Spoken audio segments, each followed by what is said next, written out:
We show onboard computer synchronization. Now entering the nexus of geekery and guy world. In 3, 2, 1, mark. Hello, IT? Have you tried turning it off and on again? This is the Dudes in Hyperspace podcast, a service of Shark Flight Publishing. Hey, boys and girls, welcome back for episode, good grief, what is this now, 13 of the Dudes in Hyperspace podcast? Man, how the time flies. We got a whole year behind us now to talk about. I am your host, as always, Ian J. Malone, joined by my good buddy Dave Daniels, and a very, very special guest. Going to get to those guys here in just a second.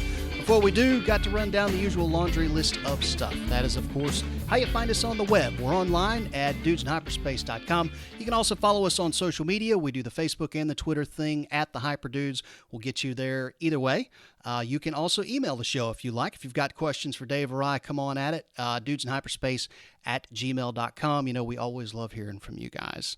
So, Dave, before we bring on our guest, man, been a lot of stuff happening. We got all kinds of news breaking loose in nerddom. We got new college football coaches. We're in the holidays. Tons of stuff happening.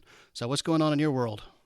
Well, seeing as how I'm living in Tallahassee, about the entire thing that I've heard about is Florida State's head coach and who's going to be the head coach and what's going to be the head coach and how good the head coach is going to be and whether my nightmare pretty much, since I'm not a Florida State fan. Yeah, I got you. Well, I will. I'll throw a thought on that out or two in white flag at the end of the show, and that'll be about it. I think that's pretty well been marinated on enough at this point. I don't really feel like I have anything new to say that nobody else hasn't already said. So, but I'll throw my 2 cents in on that as an FSU alum a little bit later on. As for me, everything's rolling along in North Carolina, man. We're sitting here watching the weather kind of bounce around a little bit. It's been super, super, super chilly, and then it jumps back up to a balmy 60, and now we're back into the low 20s tonight. So it is Christmas time indeed. Putting the wraps on a manuscript for a book I'm trying to get out in January to edit. So if you follow me on social media, you kind of know what that's been all about, and I'm going to have plenty of news on that coming here in the next several weeks. So stay tuned to me on social media for that. But the big stuff happening right now, particularly in nerddom, man. We're getting ready to wrap the Star Wars Skywalker saga. December 19th marks the last of 9 films. Whether you believe the new films belong in that saga or not, that's where they're putting them. And they're going to try and put this whole thing to bed with Rise of Skywalker. Everybody's making the rounds. We got J.J. Abrams out doing interviews with everybody from Empire to EW Weekly. The machine is in full stride. We are ramping up to a fever pitch now. So naturally, if you guys who listen to the show, you know we've talked a lot about this. And we could do a whole show doing our predictions and prognostications and opining, if you will, on what we expect from Star Wars The Rise of Skywalker. But frankly, we kind of figured that might bore you guys. So Brother Daniels decided that he was going to go out and find us a guest. And brother, did you. So who do we have going on here, Dave? You tell the people, what are we doing tonight? You know, I'm more excited about this episode than I have been any other one that we've done, even with Mark Schlabach when he came into college football for us. Huge guest for us is going to be Emmy-nominated special effects makeup artist Nick Maley. He's worked on such movies as Superman, Highlander, the original Hunchback of Notre Dame, Krull, and he was responsible for helping create the original Yoda in Empire Strikes Back. Of course, right now he's semi-retired from what he likes to say, and he's running That Yoda Guy movie exhibit on the Dutch side of Saint Maarten in Phillipsburg, my favorite place to go when I go on a cruise out in that area. Nick, how's it going tonight? Hey, I'm pretty good. I'm just sitting here waiting, listening to you guys. So, you know, we'll get to Star Wars in a few minutes. I know that's kind of the big thing, but one of the first movies you ever worked on was actually a Bond movie with one of our favorite Bonds, Roger Moore. What was that like, and what exactly did you work on in the movie? Actually, I can't take a lot of credit for much on Roger. He had a makeup artist who called Paul Englund, who was a friend of mine. And Paul asked me to come on to that show for, that was the Man with the Golden Gun, asked me to do that for a little while, mainly to do all the nude girls in the title sequence. Oh, that sounds like a tough job. It was surprisingly tough, actually. That's another story. I worked with Roger on a couple of other movies too through Paul. Not Bond movies, but through that period, it was kind of interesting. I'm I not got you. sure that I would rate him as my favorite Bond, but um, you know, he certainly added his own suave touch to it. Well, that begs the question then: who is your favorite Bond? Um, you know, I'm uh, my favorite Bond would be Pierce Brosnan probably, and I know that might surprise you, but you know, if you actually sat down and read the Bond books, you'd realize that he is the more he is much closer to what Ian Fleming originally wrote. He was never the Sean Connery. Sean Connery was always much too earthy for what Ian Fleming had in mind. He saw him as a very suave um, character that I think Pierce Brosnan was absolutely right for. I got you. So what got you started then in just doing special effects for movies, which is, I mean, everything that you've done. I know that you wrote a screenplay and did some stuff with that, but what got you started doing the special effects? Well, it's been a journey, really. I mean, life is a journey, and for me, moving through movies, I started as a makeup artist, making pretty people look prettier, and just decided I was going to get bored doing that. So it'd be more fun making pretty people look pretty ugly, and so that really kind of led me into prosthetics and special makeup effects. And to do that instead of just applying color to someone's two-dimensionally applying color to someone's face, you have to learn to be a sculptor and to be a mold maker and to be able to deal with the chemistry of making those prosthetic pieces and then to be able to put them on without someone's face breaking out in spots. And there's so many different elements that are involved in trying to do that. But the basic core of life casting people so that you can then sculpt something on top of their form, create a new form on top of their form, is just a few steps away from making people in suits, and that's what we were doing. Um, with the Mos Eisley Cantina, and then you look at that and you say, well, this is all well and good, but when you do prosthetics, they're glued to the face, and so the movements of the face generate movements in the mask. But when you're dealing with pullover masks, they no longer have that sense of movement in them unless you start to build little mechanisms to make that work. And that was the birth of animatronics. So uh, that journey through all of that led me to directing animatronics, and that led me to storyboarding, and that led me to screenwriting and directing second unit. So that was a progression that made life really much more interesting than just going to work and doing the same thing every day. Well, you've done a little bit of everything as a special effects and a makeup artist, and this includes also music videos, which also included one of our favorite videos of the '80s, which is the Wild Boys by Duran Duran. Yeah, that was a great video, and we won the Grammy that year for that. That was directed by Russell Mulcahy, who actually was the director of Highlander. That's how I got to do Highlander, was because we'd really meshed really well on Wild Boys, and that was a very fluid, not at all a kind of traditional movie making way of doing things. I mean, we had 10 days, and I talked to Russell, and he said basically, what can we make in the time? And so we made things and presented them, and then created a story around the stuff rather than created stuff for the story. Nick, I actually kind of want to dovetail off of that question. The timeline that we're talking about here, this is the pinnacle of MTV and the music video generation. It seems like in a lot of respects that's kind of a lost art form. I Kids just think you're don't turn right. into music videos anymore, evidenced by the fact that music TV doesn't do anything to do with music anymore. What are your thoughts It's on kind of the way bizarre, that's isn't it? evolved? How did that happen? How did MTV end up being just another just another channel? I mean, is that because the internet came along and people started watching their music videos for free on YouTube, or what?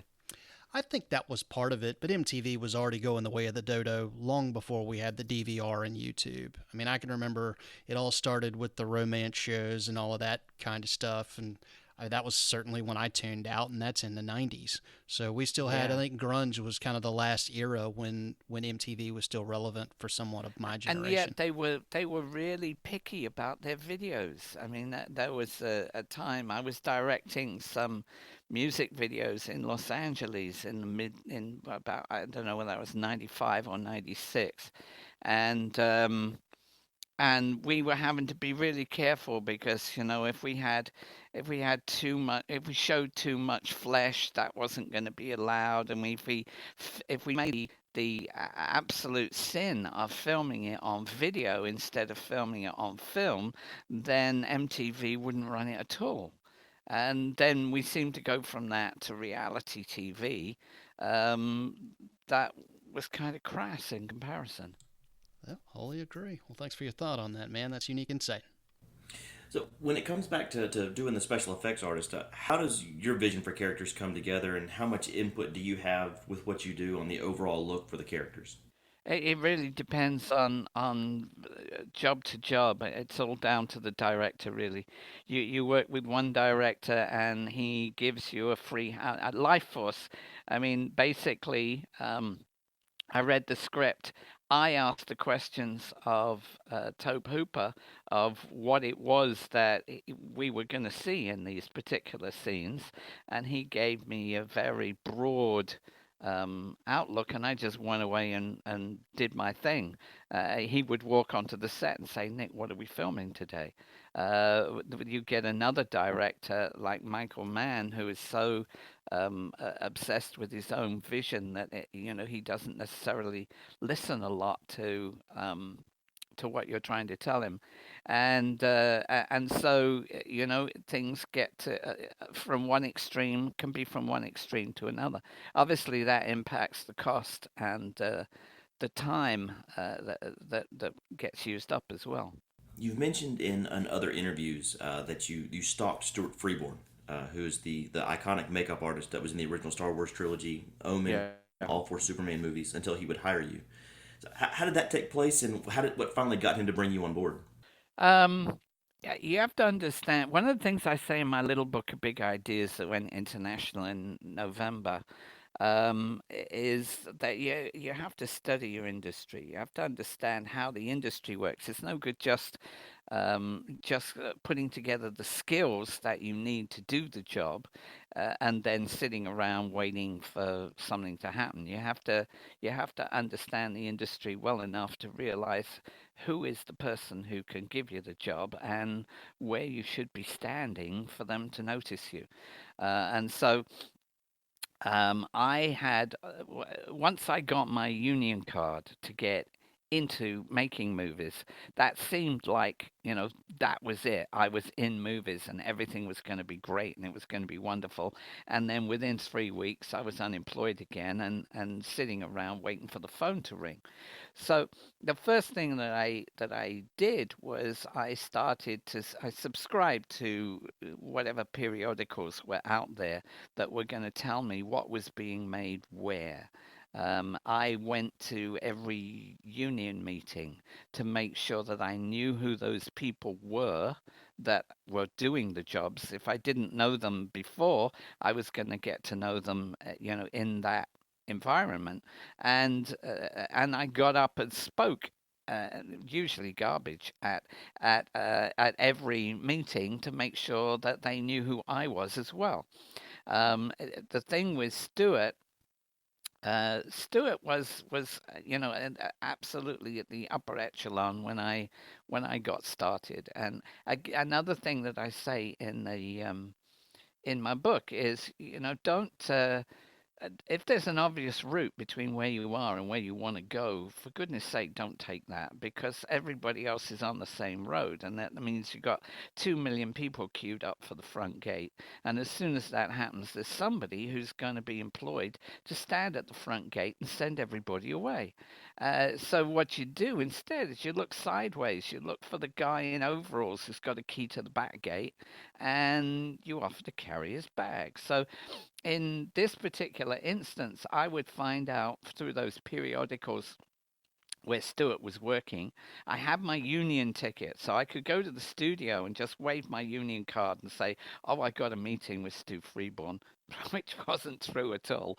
And then I'd go into the studio and I would hang out at the canteen and wait for him to come in for a cup of tea or something else. And then I would just talk to him and make sure that I was broke at that time, and so I would have enough money to get to the studio and buy that cup of tea, and then I would just happen to settle down on his table and start a conversation with him. Because the critical thing in breaking into that is no one is going to say, "Oh, we're going to make a Bond movie and we'd like this guy that we've never met before to come and do the makeup on James Bond." What they do is they've got their crew, they've got their friends, the people that they always employ, and they are going to give all the key jobs to those people. But when they've got a crowd of people, they will then call up their old friends or their old mentors and give them some work until such time as they need more people and they don't know who it is that can do that job for them. And then they'll call up the union and say, "Who's available this week?" And the union will give them a list of names. Oh, certainly that's how it was in those days. And if they as they look through that list of names, I wanted to make sure that they recognized my name over the other names so that I was the new guy who would get that new job. And that's effectively what happened with Stewart on a movie 1971 called Young Winston, where they were doing a sequence for the houses of Commons, or no, House of Lords, I think it was, in about 1888. And they needed all of these people, like 200 people, to have long beards that were typical for the period. And so they needed makeup artists, and they needed more than his friends were available. So he called me in to do 2 days work.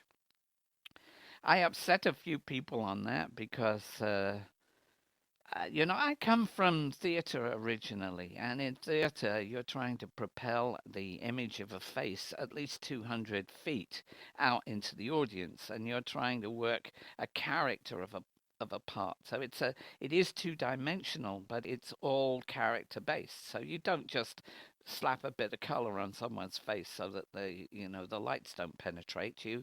You are trying to say, this is a villain, I'm going to make him look villainous. This is a hero, I'm going to make him look heroic. And so that was my core base. So when I had done the makeups on my crowd that were just milling around, as soon as I got on set, I would pull them off one at a time and turn them into what I considered to be, real, interesting character personalities. And that upset some of the other makeup artists who would say, "Hey, if you're doing that, they'll expect us to do it too. Just sit down and be quiet." But those were the guys doing the crowd. I wanted to be the guy working on principles, so I did it anyway. All my characters ended up at what they call front of crowd, which means right behind the main actors. And my 2 days ended up being 16 weeks. I went on location with Stuart on that particular job. And ultimately, when he got Star Wars, I carried his bag. That was it. You carried his bag. So it just shows that with the hard work, when you there's something you want to go into, doing that extra mile pushes you up into where you want to be. Yeah, absolutely. You know, if you want to be the one that gets the work, you've got to be there before the next guy, and you've got to be there after the next guy's left. You know, my little book is all about how to get from where you are to where you want to be, and it doesn't really matter whether that's working in movies or whether that's something entirely different. But you know, the principles are the same. The principles are if you have a passion for what you do, you're going to succeed purely because you put in more effort than the next guy.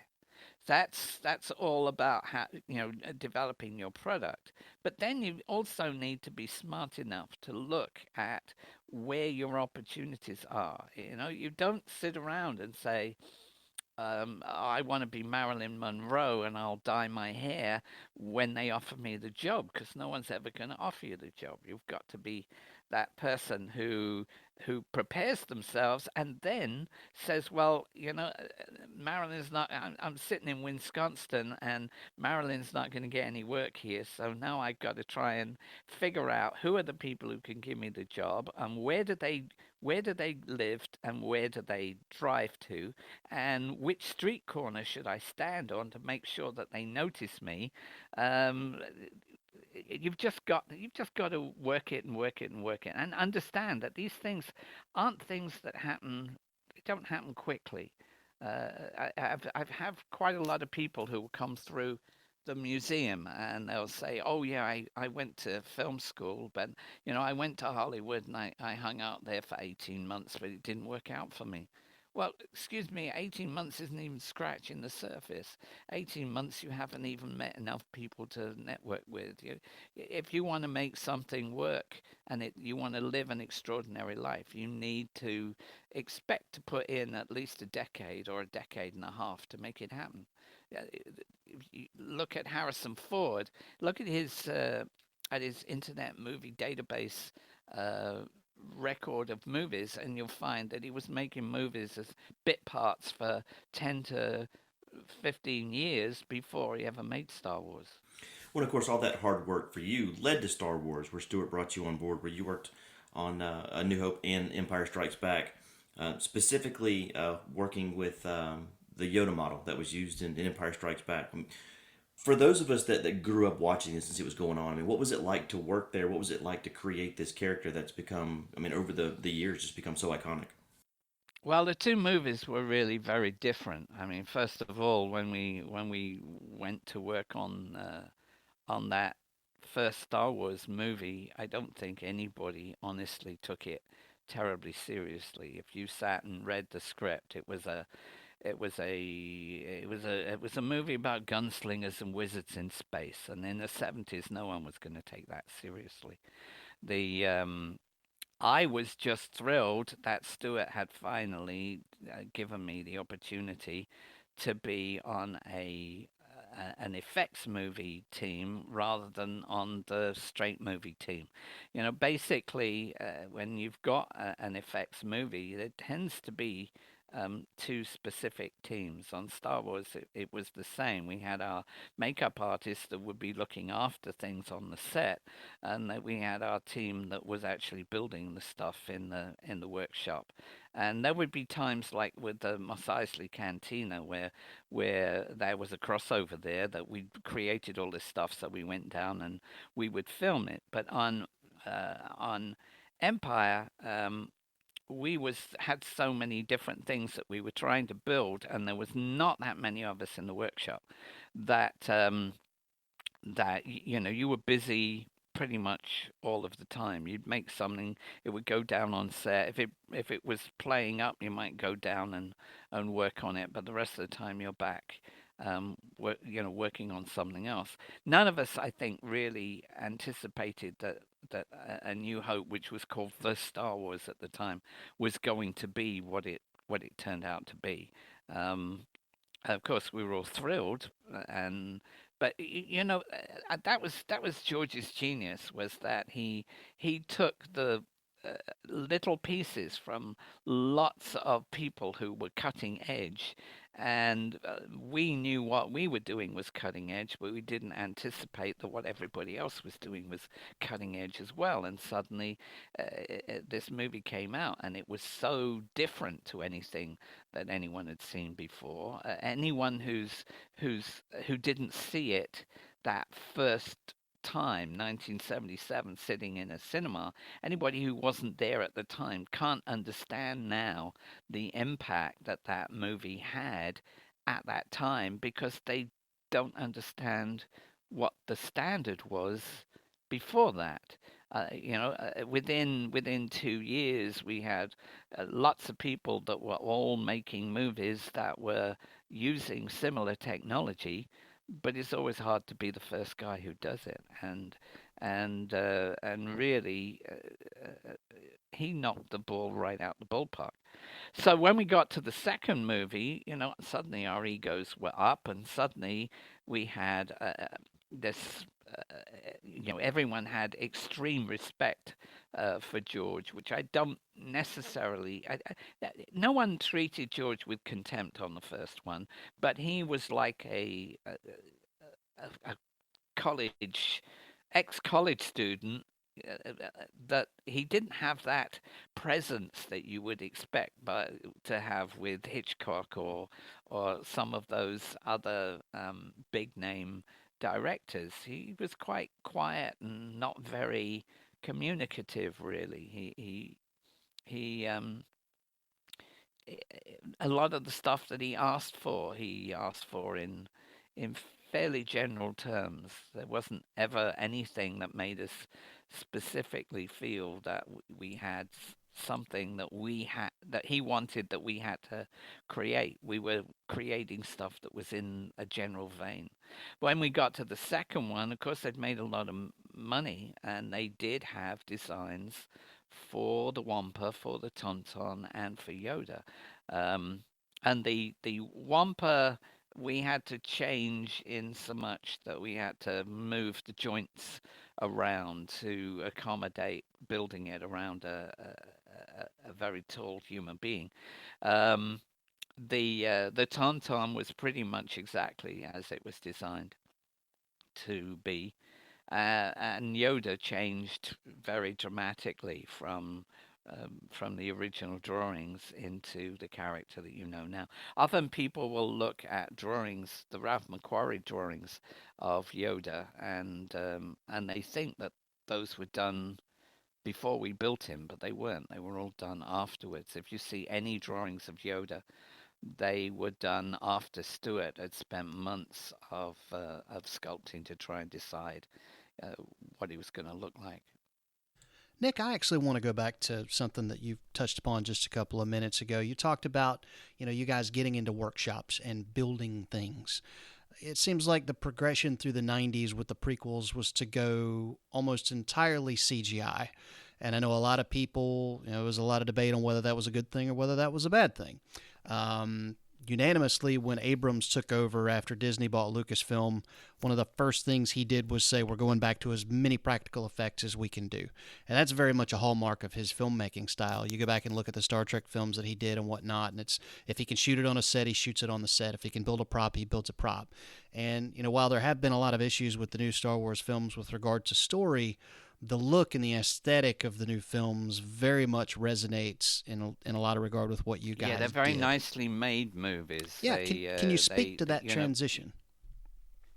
Um, well, all I can say is that the Star Wars prequels were not my favorite Star Wars movies.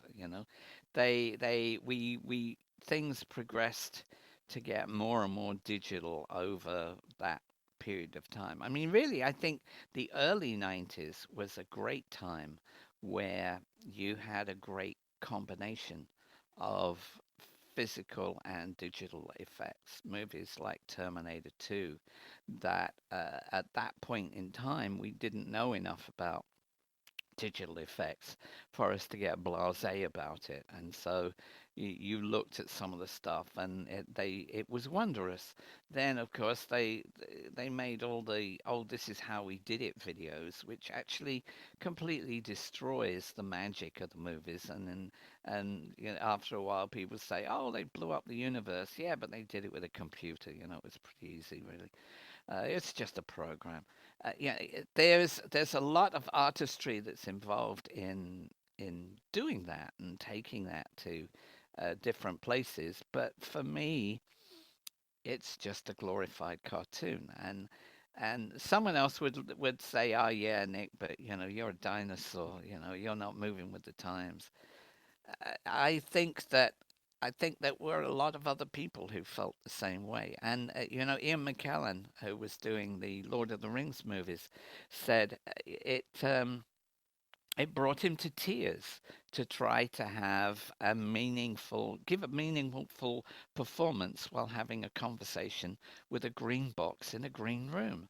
And it was like, okay, now we've got the Force Awakens, and we take people out, and we actually put them on a real set, and we actually give them something to look at, and of course they get a better performance. Of course they get something that's more meaningful. I think it's a natural progression, and I think there are dangers. People completely overlook the social dangers that there are in digital imaging, but that's another story altogether. But that kind of technology is cloning people's images is a lot more dangerous than cloning people. Well, Nick, that leads us into kind of where Star Wars has moved into at this point. All the craze right now going on has to do with the Mandalorian and, of course, Baby Yoda, which is the latest ideation of what you created back in the early '80s. What's your thought on that and some of the new properties that have been popped up over the last couple of years? Well, I like Baby Yoda. I think he's cute. I think there's a big danger for me. There's a big danger that he's going to eclipse my little green guy. But um, we need to see more because he seems to, in terms of him being an animatronic, he is kind of limited. There's only a certain amount within a practical effect that you can do on something that gets to be that small. Um, because it's too, I believe he's too small to get a hand in. One, of course, can cheat the perspective in the shots. Once you separate him from his environment, no one knows whether you've made a double-sized Baby Yoda to allow you to do other things. And we're good at playing games like that to fool people. Um, but I don't think that's what they're really intending at the moment. The eyes being black means they don't have to put a mechanism in that turns the eyes left and right and up and down. It simplifies what they going to put inside the head, etc. But he has just a little bit of arm movement and some head movement and obviously some facial movement. And I'm not sure how long it will be before, oh, we need him to do more stuff, so we keep replacing him with a digital version for certain shots, and we have to wait and see that. The Mandalorian, I got to tell you, I am happy that it's as popular as it is. I was concerned when so many people were unhappy with the Last Jedi. Um, I know that they were writing in various sequences to try and make Luke a bit more heroic uh, after the Last Jedi, because so many people were unhappy with that. Of course, I'm not quite sure whether that means we're going to see, Luke as a ghost fighting another ghost. Who knows? But but whatever it is that they're doing, I know they're trying to fix that. But there were certain political issues that had alienated quite a lot of fans. So I'm just pleased that the Mandalorian has, at the very least, even if Episode 9 isn't all that everyone hopes it will be, and I think it's going to be a pretty good movie, but who knows? Um, Even if that doesn't turn out to be the case, we've got the Mandalorian has revived the interest for so many of those people.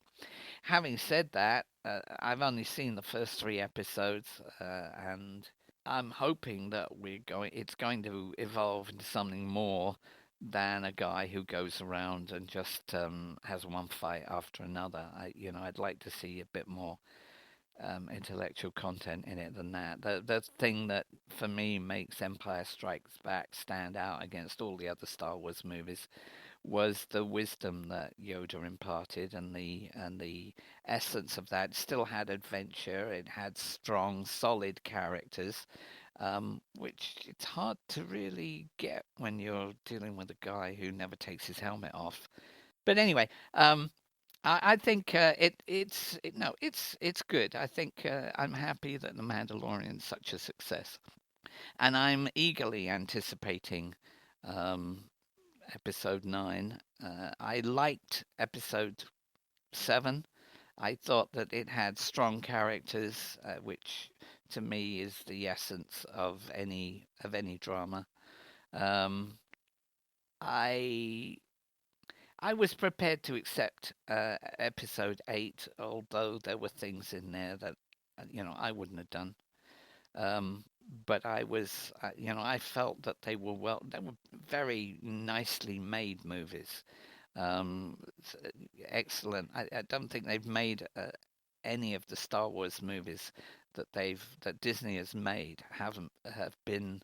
I don't think any of them have been, poorly art directed. They've all been very atmospheric and created um, uh, great worlds for us to wander around in. It's been some of the details that people have been critical of, and um, I don't really need to go into all of that, but clearly um, we'd all like to see our heroes continue to be heroes rather than being played down and replaced um, by weaker characters. Yep, no, I wholly agree with that. I can tell you that you are not alone in your assessment of kind of the look versus story with the newer films. I write science fiction novels. That's kind of my moonlighting gig, and so I go to conventions and I'm on panels with other writers and stuff. And I had a fairly nice conversation with one of the more prominent writers in the Star Wars universe, in the old expanded universe, and then now. And I put that to him. I said, what do you think? Because this was just after Lucasfilm had acquired Disney, or Disney had acquired Lucasfilm, rather, and Abrams had been brought on board, and it was announced that he was going to write the script. And I said, what do you think about that? And he said, Abrams will make a great looking film. He will make a film that looks like Star Wars. It will not look like the prequels. The rub is going to meet the road when we find out what kind of story he's telling. That I want to wait and see. And, JJ's had his detractors and he's had his defenders. But I think you nailed it when you said we all just want to see our heroes fairly treated. Absolutely. Yeah, that's the bottom line. The playing down the old characters in favor of the new ones really wasn't necessary. I mean, obviously we're going to have a transition from old to new, and of course they need new characters because they need to sell all those new toys. But we didn't really need. Our old characters to be second-rate old guys who stood there while their sons killed them and stuff like that. But let's just see where the story takes us. Um,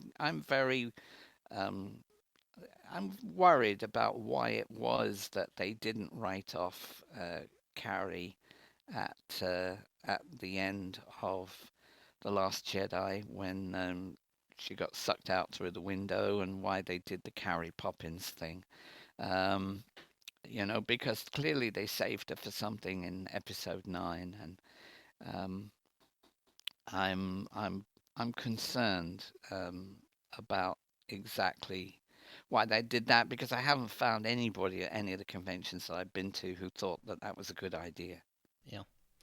I wholly agree. Well, listen, I did want to ask you about one other thing before we start to kind of wrap this thing out, and this is totally an Ian thing. So, Dave, thank you for letting me slice in here for just a second. Of all of the projects that you have talked about, you hit on one and got to work on one that, for my money, is one of my all-time favorites. I loved it as a kid. I love it as an adult. I cross my fingers, eat my vitamins, say my prayers every day that they don't reboot the stinking thing, and that is Highlander. Could you please just touch very briefly before we let you go on what it was like to work on that film? Because for my generation, that is one of the all-time greats. Yeah, well, sometimes people ask me about what's my favorite movie, the ones that I worked on. And I always say, well, you can't really separate the experience of watching a movie from the experience of making the movie, because when you see that scene on the big screen, the guy sitting next to you is just getting caught up in the story, and you're remembering what it was like to stand in that swamp and have to get effectively on a boat to get out there, or an aquacat actually, and stand in the rain for 2 days and get pneumonia, and it's just it's those two things are quite different. The movie that I enjoyed making the most was Krull. The movie that I would have to make if I could only make one would be Empire Strikes Back. The movie that's got my best work in it was an everyday story about soul-sucking vampires from outer space called Life Force. But the movie that I think was probably the best of all those movies was Highlander. However, it was a nightmare to make, and that was because of the politics that were going on that particular movie. Uh, Russell and I had a really great fluid working relationship. So when I read the script and it says we see the quickening, and then later on it says we see the quickening, and then later on it says we see the quickening, I'd say to Russell, excuse me, but what is this quickening thing? And he says, I don't know, we've got to make it up. And so he gave me the latitude to bring in a friend of mine who is a very quick storyboarder, and I did all the storyboards for all the quickening sequences, and that was very rewarding when literally, shot for shot, I watch that movie and I see all the stuff in it that basically um, I invented. The whole, everything in the quickening, the lightning, the whirlwind, all of that stuff was stuff that I invented, and that Russell accepted. There were some other things that I would have liked to have seen. The ending wasn't the way that I wanted it to be. I felt that that was way too Poltergeist. It was just like a reshoot of Poltergeist. I had a different ending, but the writer wouldn't let us use it. So there were a lot of politics involved there. The cinematographer basically couldn't accept me directing second unit because I had a makeup ticket, and he didn't want some guy from the makeup department telling his people to turn the camera over. And there were issues over scheduling where I said it was going to take a certain amount of time to prepare something, um, and they basically ignored me. And so we had areas where you either had to do a half-assed job because you didn't have the time, or you were gonna have to reschedule, which is like the ultimate sin when you're making movies. So um, it was not a happy experience for me, but I think it was a good movie. Well, as we get ready to wrap up here, we really appreciate you coming on, Nick. But talk to us a little bit about your book, where people can buy it, and of course where they can find you on the internet and the products that you put forward now? Yeah, well, if people want to find me on the internet, they either put Nick Maley into Google or they go to thatyodaguy.com.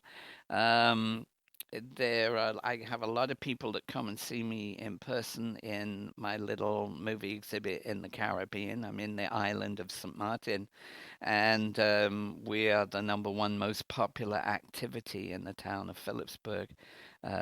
We recommended on every major cruise line. The book I originally wrote just before Hurricane Irma in 2017, and I self-published that. It came about because people had seen one of the videos I have in the museum is aimed directly at encouraging young people to follow their dreams and think big and not settle for less just because that's what everyone around them tells them they ought to be doing. I said to Peter Mayhew one time, who had a foundation for challenged kids, I said, don't you think that we're all challenged by society who encourages us to be good, normal citizens without ever explaining that normal people get killed in video games? And so when people were asking me for that one video, I decided it would be, since DVDs might be completely out of the loop by the time I'd taken them all to press, I decided writing the book would be a better way to do it. So the book came out about April 2017, and we printed 1,000 copies, which we've sold now. And one of the people who came through the museum bought the book was a publisher. And so Future Horizons has taken that international. You can buy it on Amazon. You can buy it through Barnes and Noble. Internationally, it has various distributors in different countries now, and that all happened. The extended version came out on the 1st of November, and has a bit more in it than that first version. Remind us one more time what the name of the book is. The name of the book, it's the Do or Do Not Outlook. I quote Yoda periodically through the book, basically not because I'm just reiterating what Yoda says, but there are various points in the book where Yoda's lines just come to mind, and the bottom line is the people who fail in life are the ones who gave up. If you settle for less, what you get is less. It's really as simple as that. If you want to, be the guy that people talk about in 40 years, if you want to have an extraordinary life, you can't do that by being normal. You've got to be extraordinary. You've got to make an extraordinary effort. You've got to say, I'm going to make this happen, even if it takes 10 years to make it happen. And that really is in the essence of Yoda's words when he says, do or do not. There is no try.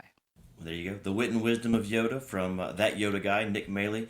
Nick, we appreciate you coming on. This has been very, very enlightening, and we appreciate you coming on and helping us out today. Hey, it was nice to be there. Come by and see me sometime. Will do. I will. Thanks, Nick. You've got mail. All right, so thanks again to Nick Maley for coming on. Some absolutely fantastic stuff in that interview, man. We really, really appreciate him coming on, and hope you guys enjoyed that. As always, I know we pub social media a lot on this, but this is definitely one you're going to want to share. So whenever the links go live and you got them and they're right there in front of you on Facebook and Twitter, click that share button and let your friendly neighborhood Star Wars fan know about this one, because man, Nick gave us some absolute money in that one. So, all right, Dave, final dude mail stretch of the year, man. You ready to tackle this? All righty. First question comes from our buddy Rob. Hey, guys, Dallas fan here. Despite our status atop the NFC East, my Cowboys are complete and utter trash. If you could own the franchise, what changes would you make to right the ship? Cheers and Merry Christmas. Dave, what do you think? Dallas Cowboys, how would you fix them? First thing you got to do is get rid of Jason Garrett. Okay. Jason Garrett is not. He's just not head coach material. He is a yes man for what Jerry Jones wants to get done. He just pushes the agenda. You see that the only time the Cowboys have ever been successful is when they've had somebody in there that pushed back against Jerry a little bit, was able to get their way and run their football team the way they wanted to. So that's the first part of it. Get a guy in there that knows football, that's able to deal with Jerry Jones and go through. Beyond that, I mean, it's just building. They've been very good. They've got a good quarterback. They've got a fantastic running back. They've always had a great offensive line. Time to reach back out. They've got Cooper as a great wide receiver. Go ahead and get that next tight end coming in. But they've got a good core. It's just about getting them believing in themselves and getting them past Jason Garrett. Yeah, I wholly agree with that. Well, if I own the franchise, then that means Jerry Jones is gone, and frankly, I think that's your biggest problem. Jerry Jones will never get out of his own way to hire a general manager who can actually evaluate football talent. And frankly, in the salary cap era, I don't know why he hasn't figured that out yet, but he hasn't. And, so I wish you well, Cowboy Nation. I really do, but I think you got your work cut out for you getting back to the top of the mountain. As far as on-the-field moves, like Dave said, I think you definitely have some pieces to the puzzle there to work with. That is a very good thing. You're much better off than, say, the Jacksonville Jaguars. But I don't believe in Dak Prescott. That I can tell you. I think he's a serviceable quarterback, very good quarterback who can certainly get the job done. But, the salary numbers that are being bannered about for that guy, I'm sorry, I don't put him in that category. For my money, you can go out and get a Ryan Tannehill off the scrap heap like Tennessee did this season and get just as much production if that's all you want. So those are kind of my thoughts on the Cowboys. So, all right, next question comes from Rachel. Saw where you guys posted the Wonder Woman 1984 trailer on Twitter, but I didn't see much in the way of opinion. Don't do me like that, boys. What do you expect out of WW84? Me personally, I'm incredibly stoked. Thanks for taking my chick/dude mail, and happy holidays. So, Wonder Woman 1984. This is one of the properties where I think DC got it right. They did not get it right with Batman v Superman. They did not get it right with Justice League. They've made tons and tons and tons of mistakes with their properties along the line. Wonder Woman wasn't one of them. Gal Gadot, great cast. Patty Jenkins, fantastic director. I think if you look at the look of this trailer on its own merits, I think you see that yet again, that Patty Jenkins is just a filmmaker who knows what she's doing. I love the 80s vibe of it. They nailed it with all of the colors and the imagery that they used. You throw some Blue Monday in there from New Order, that's always going to get my attention. I loved the relationship between Diana and Steve Trevor in the first movie. Everybody knew that Chris Pine was coming back in this one. They don't hide that right out of the gate in the trailer. We see him. Now the big question becomes, how does he come back? So I'll be excited to see that. But yeah, I'm actually really, really excited to see what they do with Wonder Woman 84. I always enjoy a good period piece, whether it's Stranger Things or whatever. That's always a fun trip down memory lane. But I think they've done a good job with this franchise. So to see it set in that era promises to be a lot of fun. Yeah, definitely looking forward to the nostalgic kick that we're going to get when we get the chance to sit down and see it on the big screen. Ditto. It just looks fantastic. I'm ready for it. Next question comes from Mark. Yo, dudes, I think we can all agree that Die Hard is obviously the quintessential, ultimate, undisputed champion of Christmas movies. That is a true story, sir. With that said, what are 2 or 3 of your other holiday favorites? Thanks, and Merry Christmas. Home Alone. You gotta watch Home Alone. Christmas hasn't started until Marv is got the broken nose, the burnt head, hit with the snow shovel, the whole 9. Of course, you have to follow that up with Home Alone 2. As for any other Christmas movies, Charlie Brown Christmas. You gotta go with the classic. All right, I will give you the classics. I'm glad you did that. I'm a little saddened that you didn't list Lethal Weapon in there, because that's a Christmas movie too.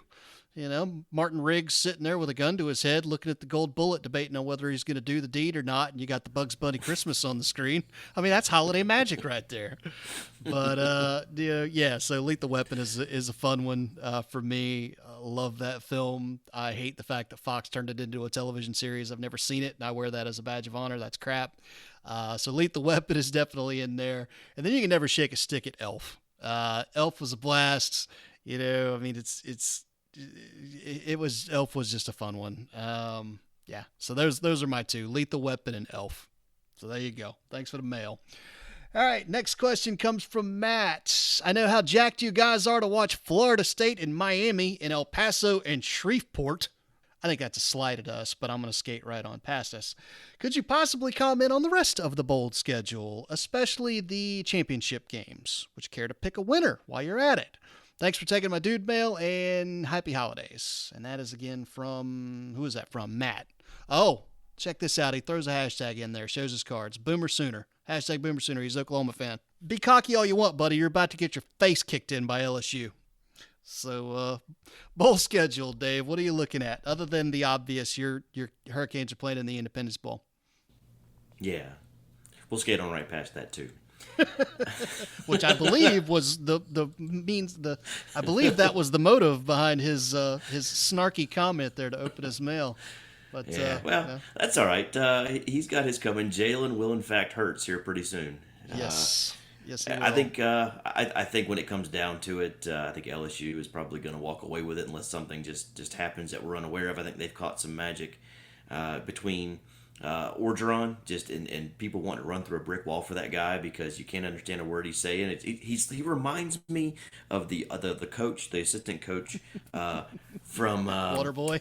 Waterboy, that's it. Yeah, you get him on a sideline interview, and you need an interpreter, or some gumbo, one of the two. So, but no, I think they've caught lightning in a bottle really well. I think he's put a team together that is just wants to run through a brick wall for him, and I think that barring something that just is out of the ordinary, I think that's going to be who runs off with it. Yeah, I could see that happening. I do think Clemson is going to have something to say about it before all is said and done. It seems like that North Carolina game that went down to the wire and they won by a point. That woke the sleeping giant. They have decimated everybody that they have played since, and you can guarantee Dabo is beating that locker room drum, that billboard drum about how nobody respects us because we're from the ACC. We're the reigning champions, and nobody's talking about us. Nobody respects us.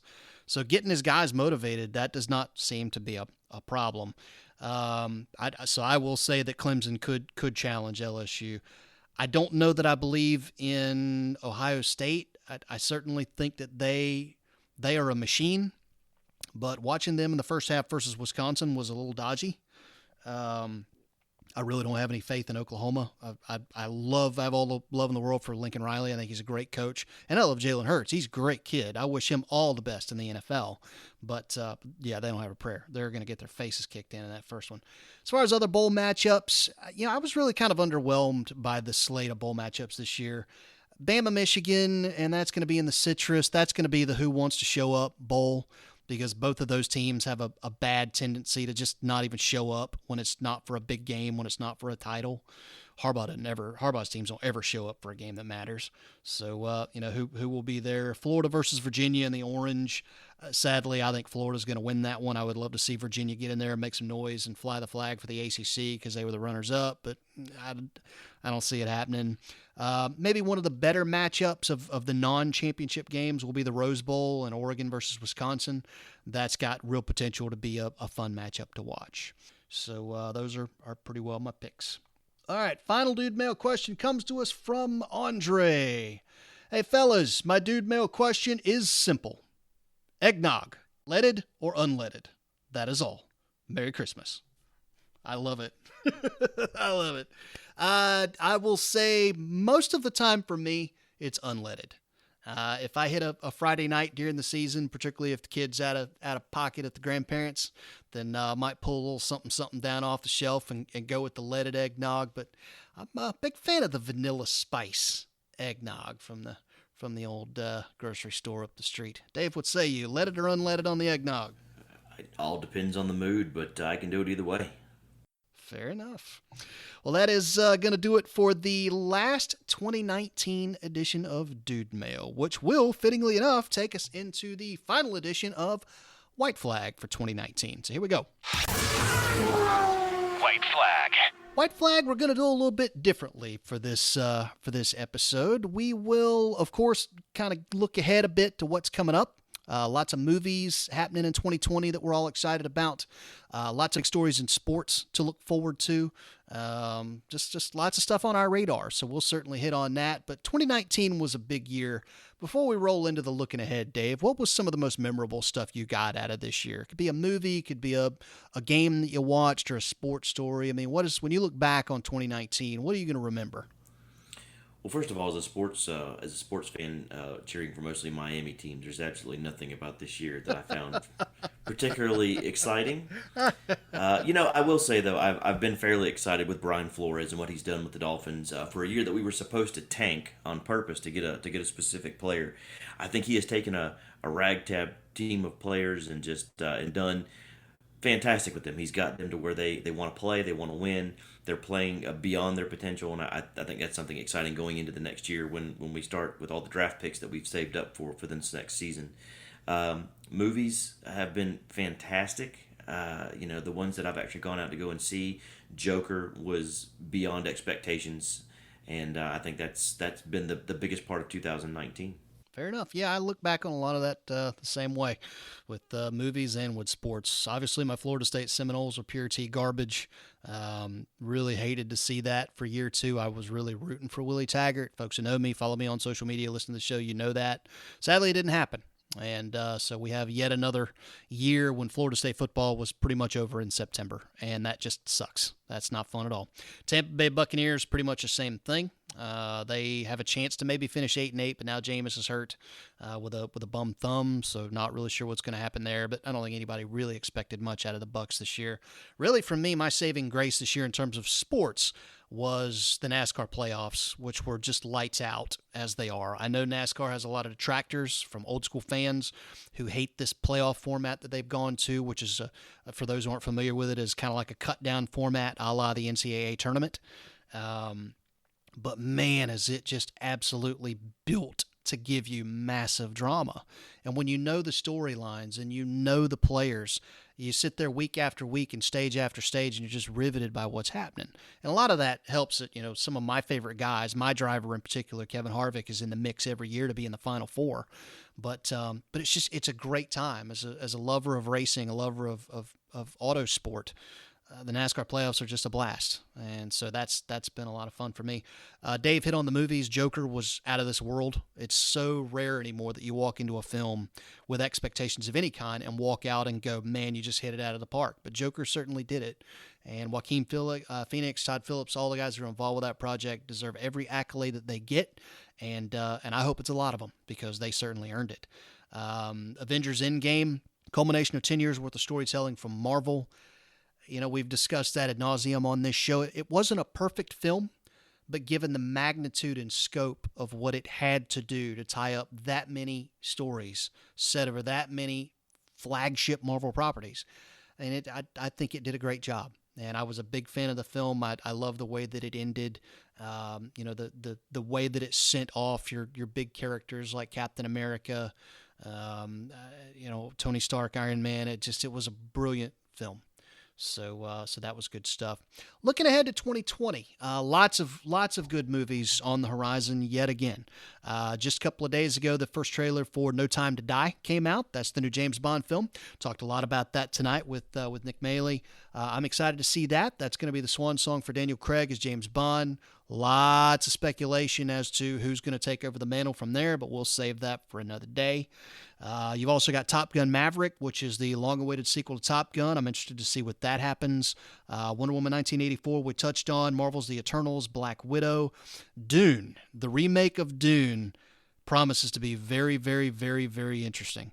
I'm not normally a reboot guy. Leave it alone. Come up with a new property. But from what I'm hearing about this incarnation of the Dune film, it's going to be much more to scale with what was presented in the books.